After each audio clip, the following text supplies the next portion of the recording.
am writing this under an appreciable mental strain, since by tonight I shall be no more. Penniless, and at the end of my supply of the drug which alone makes life endurable, I can bear the torture no longer, and shall cast myself from this garret window into the squalid street below.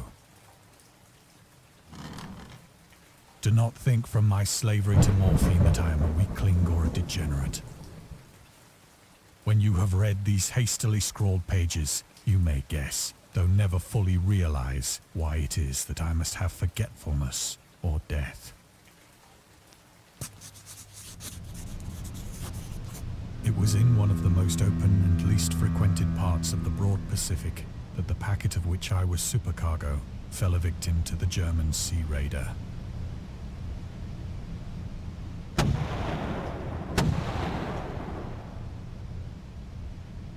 The Great War was then at its very beginning, and the ocean forces of the Hun had not completely sunk to their later degradation, so that our vessel was made a legitimate prize, whilst we of her crew were treated with all the fairness and consideration due us as naval prisoners.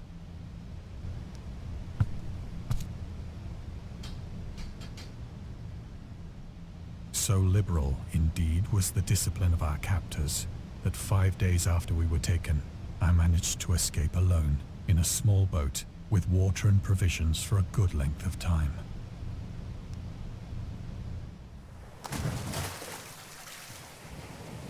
When I finally found myself adrift and free, I had but little idea of my surroundings. Never a competent navigator, I could only guess vaguely by the sun and stars that I was somewhat south of the equator.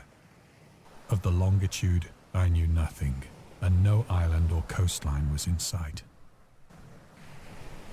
The weather kept fair, and for uncounted days I drifted aimlessly beneath the scorching sun, waiting either for some passing ship or to be cast on the shores of some habitable land. But neither ship nor land appeared, and I began to despair in my solitude upon the heaving vastness of unbroken blue. The change happened whilst I slept. Its details I shall never know, for my slumber, though troubled and dream-infested, was continuous.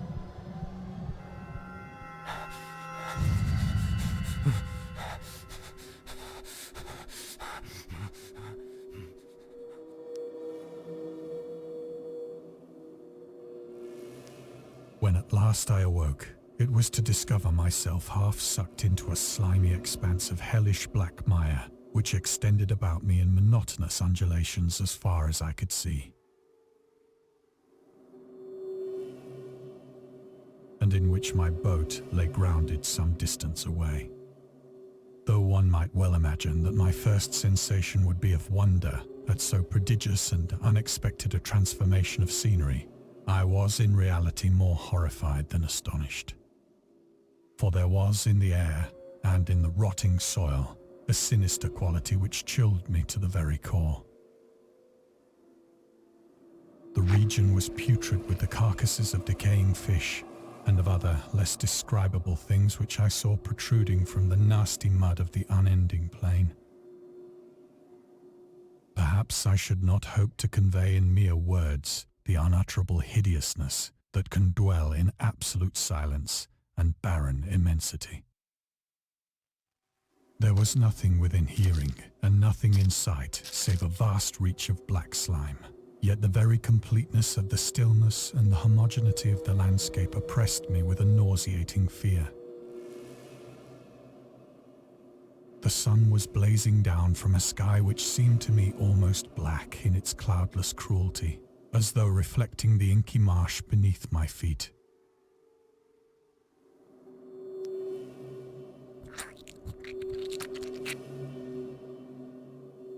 As I crawled into the stranded boat, I realized that only one theory could explain my position. Through some unprecedented volcanic upheaval, a portion of the ocean floor must have been thrown to the surface, exposing regions for which innumerable millions of years had lain hidden under unfathomable watery depths. So great was the extent of the new land which had risen beneath me that I could not detect the faintest noise of the surging ocean, straining my ears as I might. Nor were there any seafowl to prey upon the dead things.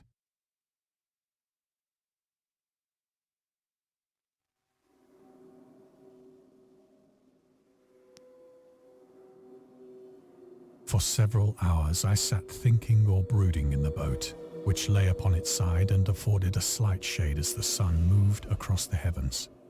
As the day progressed, the ground lost some of its stickiness and seemed likely to dry sufficiently for traveling purposes in a short time. That night I slept but little, and the next day I made for myself a pack containing food and water, preparatory to an overland journey in search of the vanished sea and possible rescue.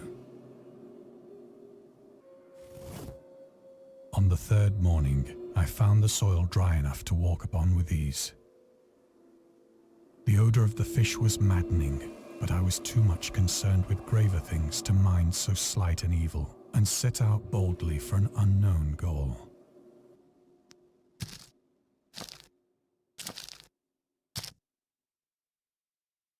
All day I forged steadily westward, guided by a faraway hummock which rose higher than any other elevation on the rolling desert.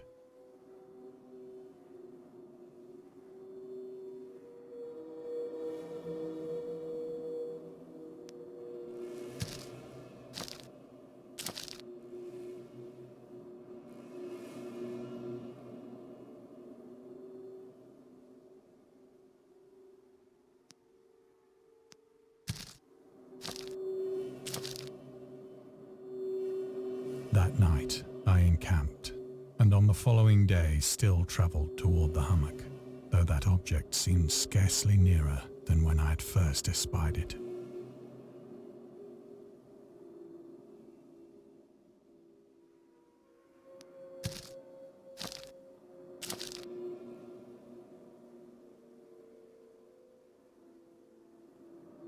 By the fourth evening, I attained the base of the mound, which turned out to be much higher than it had appeared from a distance.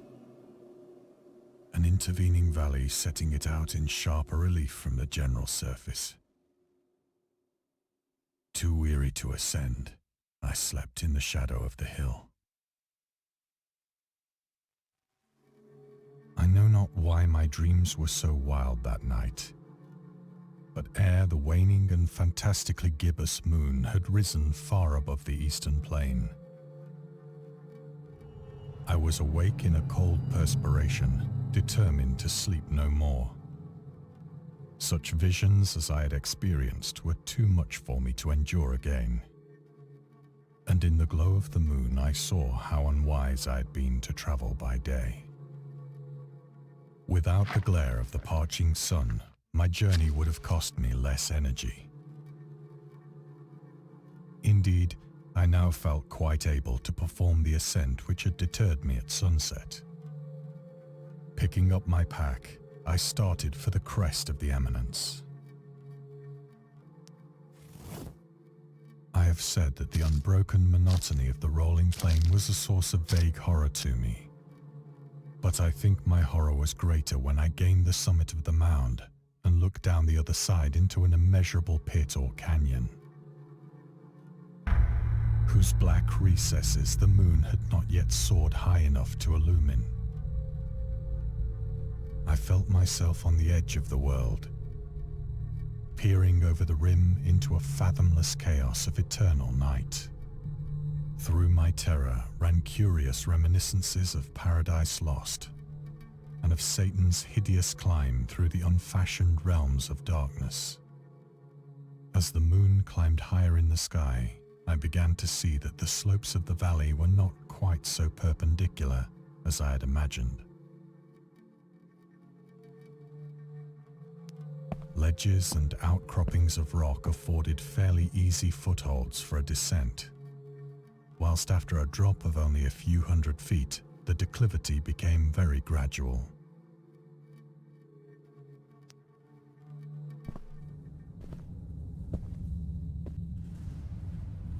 Urged on by an impulse which I cannot definitely analyze, I scrambled with difficulty down the rocks and stood on the gentler slope beneath,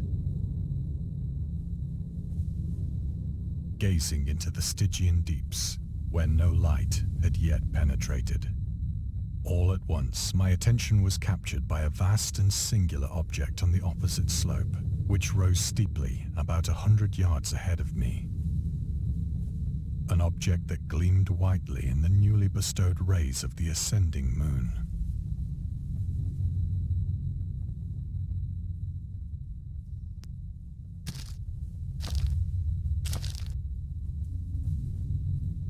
That it was merely a gigantic piece of stone, I soon assured myself.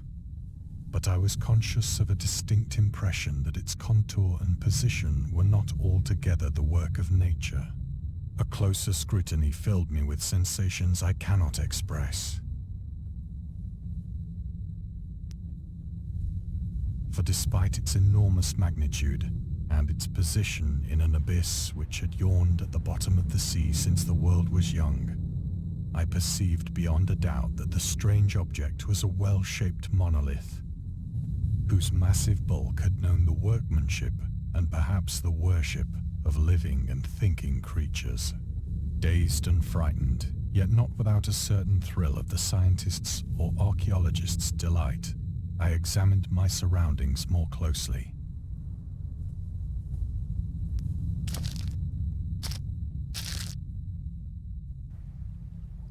The moon, now near the zenith, shone weirdly and vividly above the towering steeps that hemmed in the chasm, and revealed the fact that a far-flung body of water flowed at the bottom, winding out of sight in both directions and almost lapping my feet as I stood on the slope.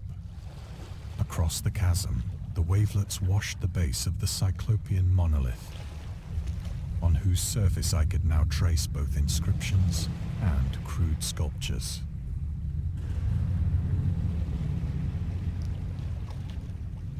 The writing was in a system of hieroglyphics unknown to me and unlike anything I'd ever seen in books, consisting for the most part of conventionalized aquatic symbols such as fishes, eels, octopi, crustaceans, mollusks, whales, and the like.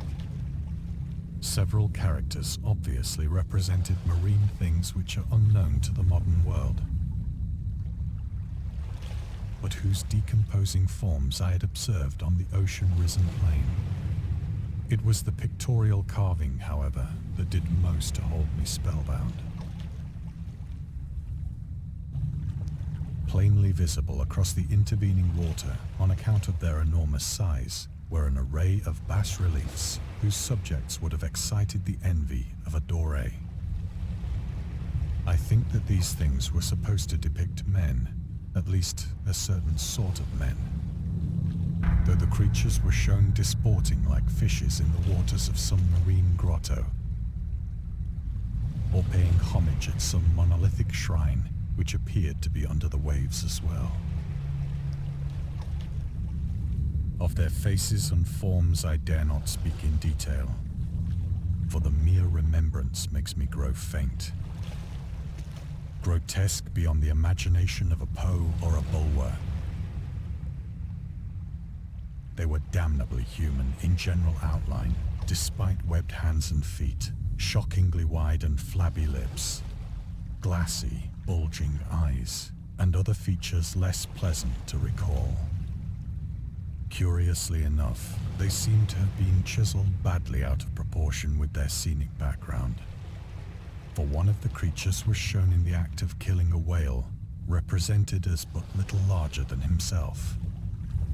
I remarked, as I say, their grotesqueness and strange size, but in a moment decided that they were merely the imaginary gods of some primitive fishing or seafaring tribe. Some tribe whose last descendant had perished eras before the first ancestor of the Piltdown or Neanderthal man was born.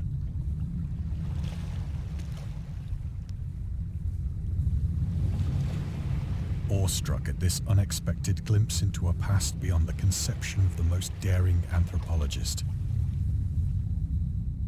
I stood musing whilst the moon cast queer reflections on the silent channel before me. Then, suddenly, I saw it. With only a slight churning to mark its rise to the surface, the thing slid into view above the dark waters. Vast, Polyphemus-like and loathsome, it darted like a stupendous monster of nightmares to the monolith, about which it flung its gigantic scaly arms, the while it bowed its hideous head and gave vent to certain measured sounds. I think I went mad then. Of my frantic ascent of the slope and cliff, and of my delirious journey back to the stranded boat, I remember little.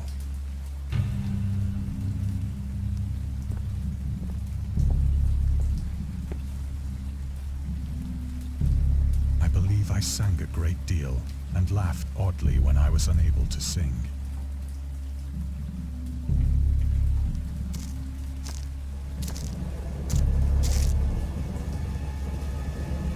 I have indistinct recollections of a great storm sometime after I reached the boat.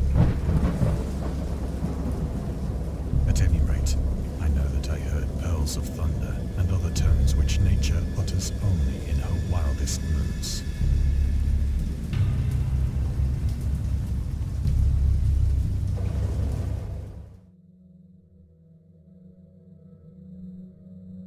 When I came out of the shadows, I was in a San Francisco hospital, brought thither by the captain of the American ship which had picked up my boat in mid-ocean. In my delirium, I had said much, but found that my words had been given scant attention. Of any land upheaval in the Pacific, my rescuers knew nothing. Nor did I deem it necessary to insist upon a thing which I knew they could not believe.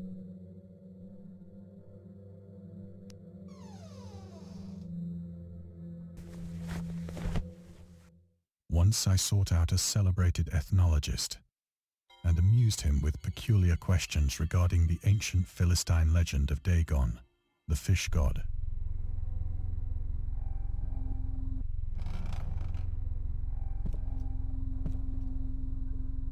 But soon perceiving that he was hopelessly conventional, I did not press my inquiries.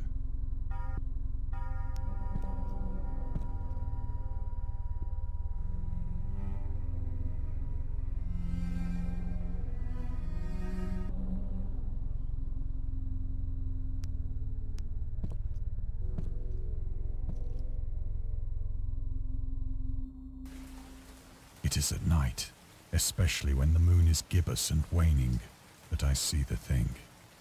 I tried morphine, but the drug has given only transient surcease and has drawn me into its clutches as a hopeless slave. So now I am to end it all, having written a full account for the information or the contemptuous amusement of my fellow men. Often, I ask myself if it could not all have been a pure phantasm, a mere freak of fever as I lay sun-stricken and raving in the open boat after my escape from the German man of war. This I ask myself, but ever does there come before me a hideously vivid vision in reply. I cannot think of the deep sea without shuddering at the nameless things that may at this very moment be crawling and floundering on its slimy bed, worshipping their ancient stone idols and carving their own detestable likenesses on submarine obelisks of water-soaked granite. I dream of a day when they may rise above the billows to drag down into their reeking talons the remnants of puny, war-exhausted mankind. Of a day when the land shall sink and the dark ocean shall ascend amidst universal pandemonium.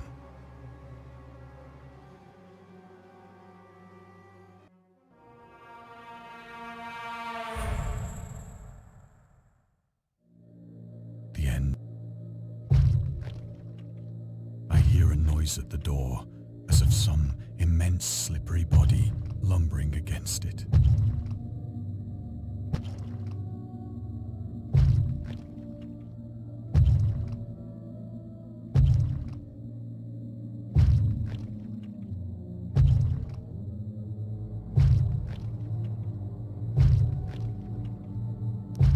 It shall not find me.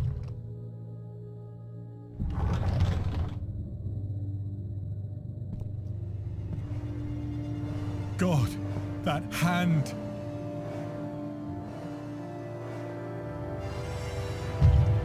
The window! The window!